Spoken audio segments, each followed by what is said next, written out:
darahnya diambil segelas, mungkin diusapin di perutnya anak itu ya kan, sekalian sama Pak Johan lah perutnya juga, sama istrinya juga itu ya kan.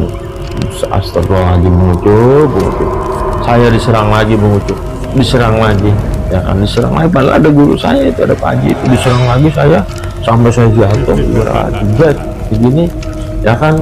Dibawa tuh ke rumah sakit perempuan itu yang Hopia ini, dicek di rumah sakit, kata dokter ibarat kata tuh ada bayinya enggak, hamil enggak ya kan.